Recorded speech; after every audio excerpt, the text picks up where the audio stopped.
Bien-aimés frères et sœurs, vous connaîtrez la vérité et la vérité vous affranchira. Ça, c'est pas moi qui le dis, c'est la Bible qui le dit. Mais moi, je vous dis mieux. Vous connaîtrez la vérité historique, notamment celle de vos ancêtres kémites, et vous aurez une vision globale de ce que c'est que la vraie souveraineté politique. J'ajoute, vous reviendrez à la spiritualité africaine ancestrale et vous comprendrez les enjeux de l'indépendance économique. Et pour terminer, vous accepterez votre identité culturelle kémite et vous obtiendrez deux choses. La première, c'est la paix.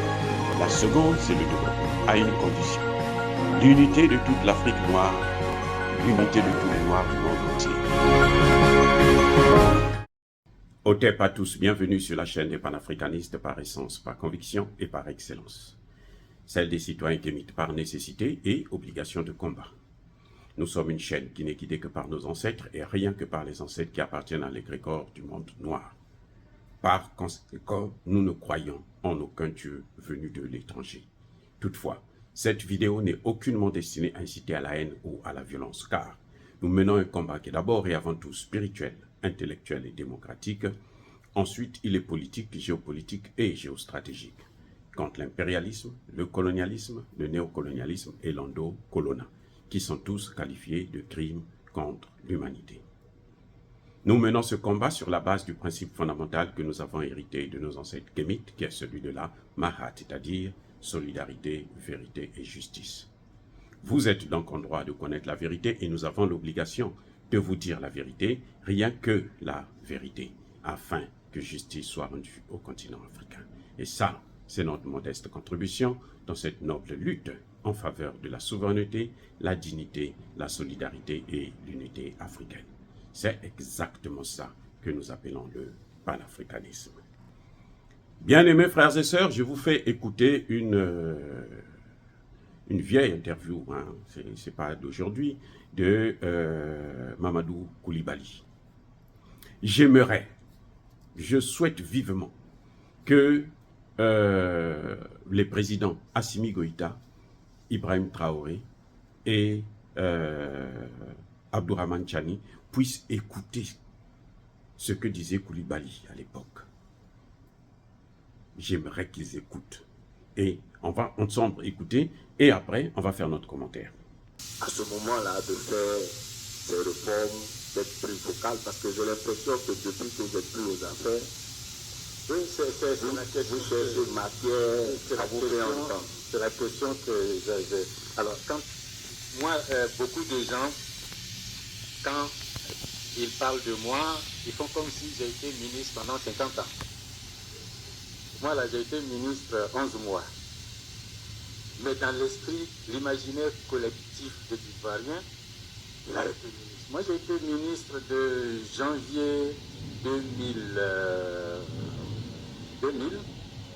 à décembre 2001. Décembre 2000. Et puis, en janvier 2001, j'étais à l'Assemblée.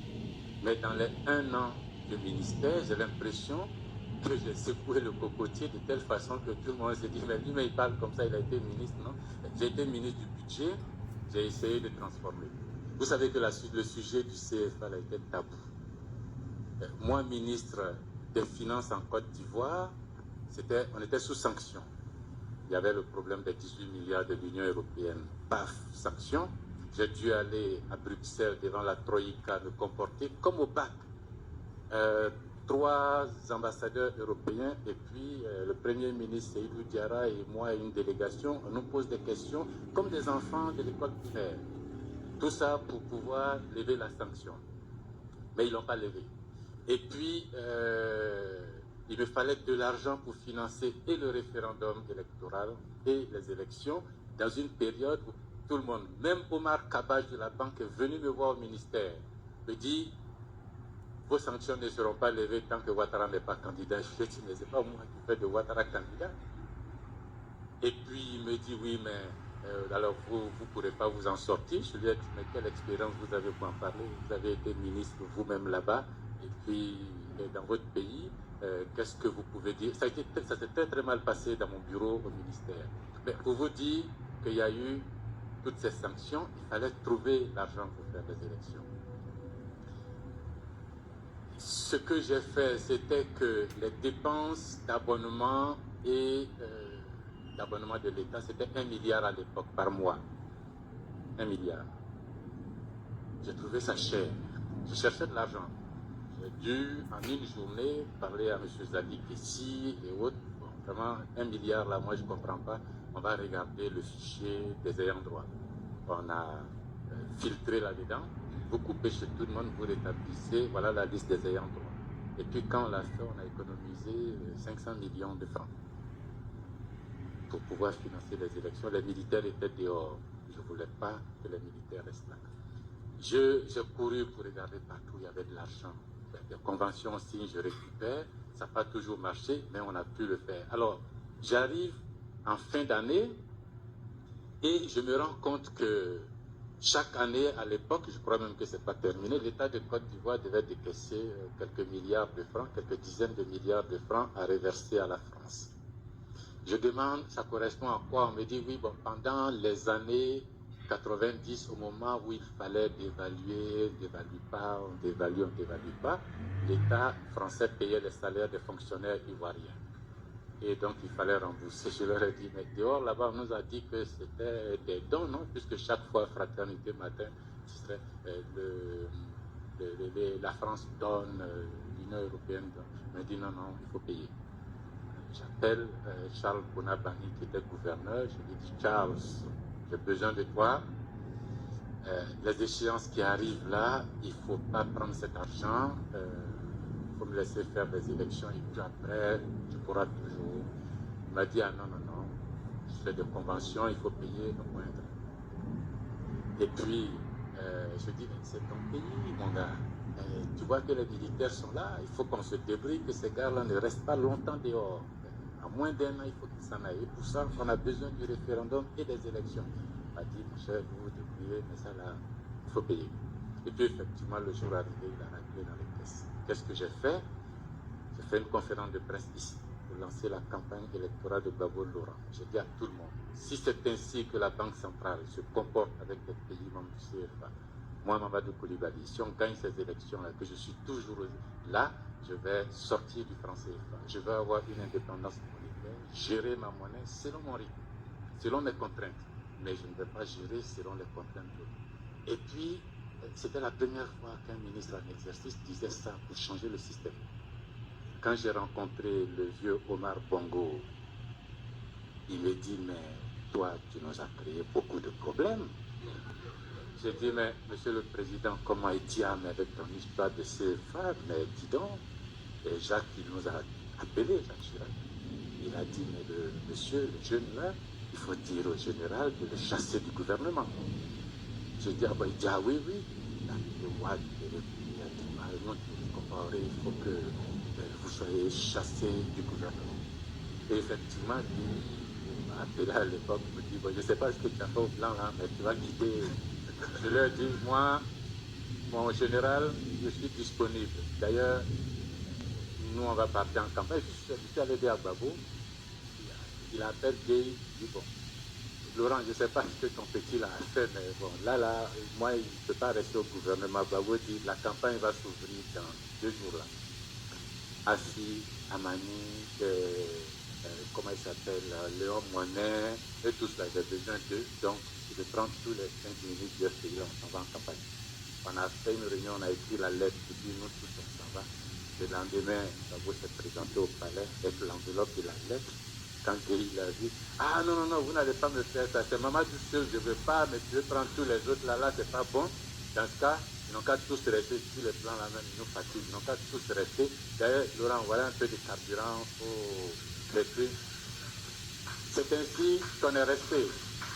Et je peux vous assurer que la volonté de changer ce système-là est ferme chez moi. La première option, je n'ai pas pu le faire en tant que ministre, je n'ai pas pu le faire en tant que président de l'Assemblée, mais mon Dieu, je me bats pour être président de la République de Côte d'Ivoire pour rompre avec ce système-là. Okay. Pourquoi je vous fais écouter cette vidéo? Eh bien, c'est simple. Regardez bien, écoutez ce que dit Mamadou Koulibaly.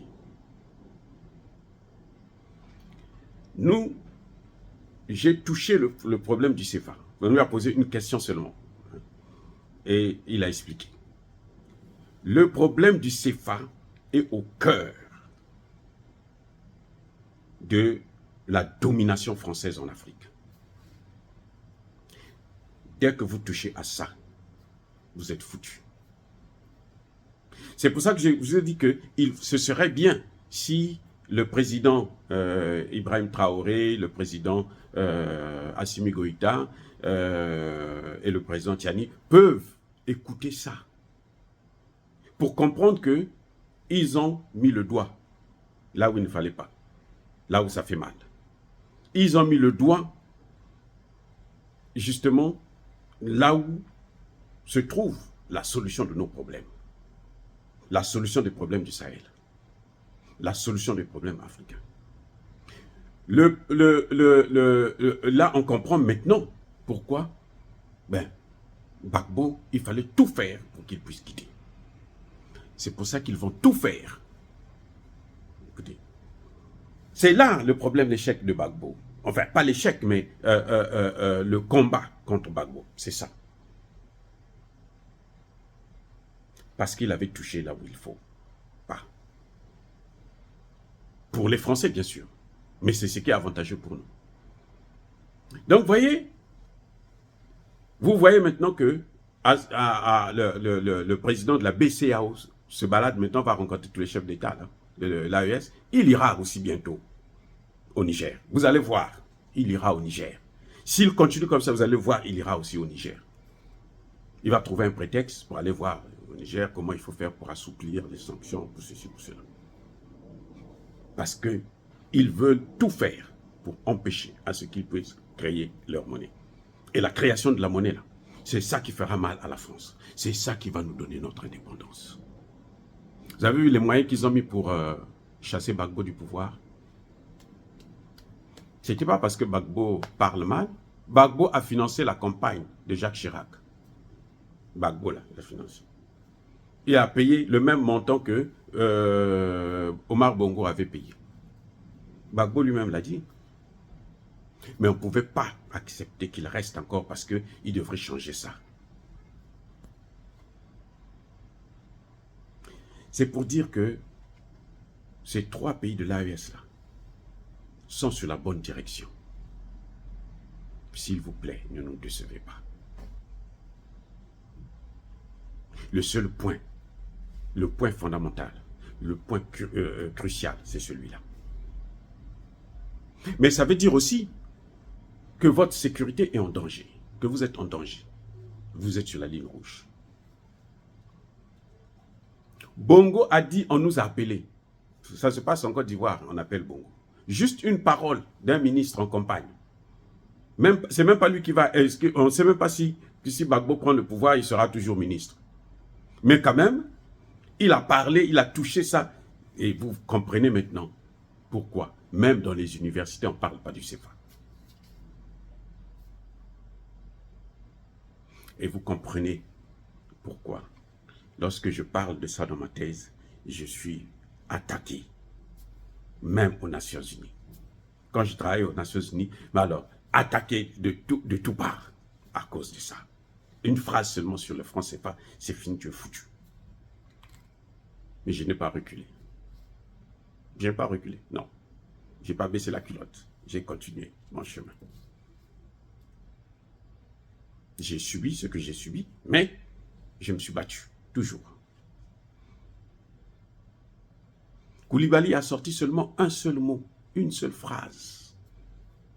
Jacques Chirac a appelé tous les chefs d'État de la sous-région, y compris le président de son pays, le général Gueye. Le type là, il ne faut pas qu'il soit là. Entre-temps, il faut tout faire pour que Gbagbo ne revienne pas au pouvoir, ne gagne pas cette élection.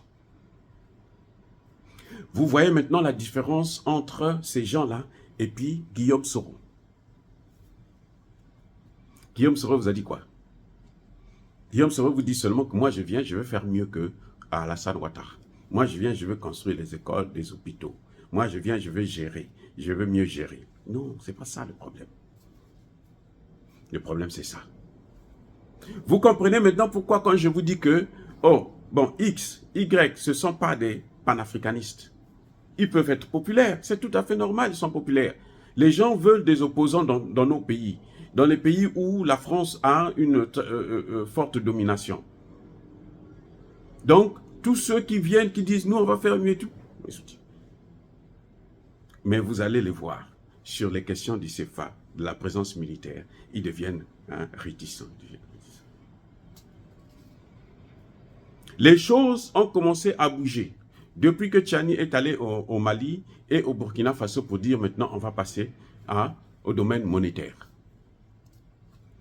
Vous avez vu, la CEDEAO a organisé une réunion le 10. C'était à cause de ça. C'est la réponse, hein. Tout ce que vous voyez là, les sanctions, les machins, tout ça, non, ils sont en train de chercher la réponse à ça. Et l'une des réponses, c'est sortir Bazoum pour que Bazoum puisse diriger le gouvernement en exil et puis autoriser l'intervention militaire. Mais le vrai problème, c'est détruire ce projet de monnaie commune. Ne pas sortir du franc CFA. Là, à l'époque, Mamadou Koulibaly, il parlait seulement de la Côte d'Ivoire. Ce n'était pas avec le Mali et les autres. Hein. Seulement la Côte d'Ivoire. Un seul pays. Mais là, nous parlons de 3 pays en même temps. Et probablement, d'autres pays comme le Togo et autres vont rentrer dedans. Mais c'est fini pour la France. Si pour un pays, ils ont tué plus de 20 000 personnes, et pour 3 pays, mais ils sont prêts à tout, il ne faut pas leur donner un seul espoir, un seul espace encore. S'il n'y avait que moi, même Jean-Claude Broula ne serait pas reçu au haut niveau comme ça. Il devrait rencontrer le ministre des Finances, parler avec lui, et puis ça s'arrête là. Oui, Assimi Goïta, c'est un militaire, il ne connaît pas les problèmes, les termes de leur croissance, machin. Il n'a pas besoin de ça. C'est un homme des armes. On a un expert, là, le ministre de l'économie, là, qui a surmonté, qui a géré pendant la crise. C'est lui qu'il devrait rencontrer. Parce que lui, il connaît ces questions. Pourquoi? Et qu'est-ce qu'il a dit du Niger? Comment il justifie les sanctions? Vous voyez le problème? Oh, bien aimés frères et sœurs. En tout cas, je félicite Mamadou Koulibaly pour cette interview. C'est ça la vérité dont je parle. Qu'on nous donne la vérité pour que nous puissions savoir comment on doit faire pour avancer. Comment on doit faire pour contourner maintenant ces gens-là. Si on ne nous donne pas la vérité, ceux qui ont été là, ceux qui ont géré, qui les ont côtoyés, ceux qu'ils ont subis, ils ne nous disent pas. Ce qui s'est passé, ils ne nous disent pas. On ne peut pas écrire l'histoire et donc on n'a pas de passé. Et c'est difficile pour nous, pour inventer un présent et un futur. Voilà le vrai problème, les gars. Donc, il faut saluer des gens comme Koulibaly qui intervient. S'il n'y avait que moi, là, si ce n'est pas Gbagbo, c'est lui qui devrait en tout cas être le prochain président de la Côte d'Ivoire. Et j'espère qu'il ne s'est pas découragé et qu'il continue à se battre parce que ce combat-là, on ne s'arrête jamais. Oh, bien-aimés frères et sœurs, soyez bénis. Je persiste et je signe. Soyez abondamment bénis par le Dieu des Kémites et par nos ancêtres angélisés. Mais que tous ceux qui persécutent le continent africain, le pillent et le déstabilisent, qu'ils soient noirs, blancs, chinois, arabes, indiens, juifs ou qui qu'ils soient punis, maudits, foudroyés, neutralisés, écrasés, effacés par ce Dieu des Kémites et par nos ancêtres angélisés. Vive l'Afrique éternelle, j'ai dit et j'assume.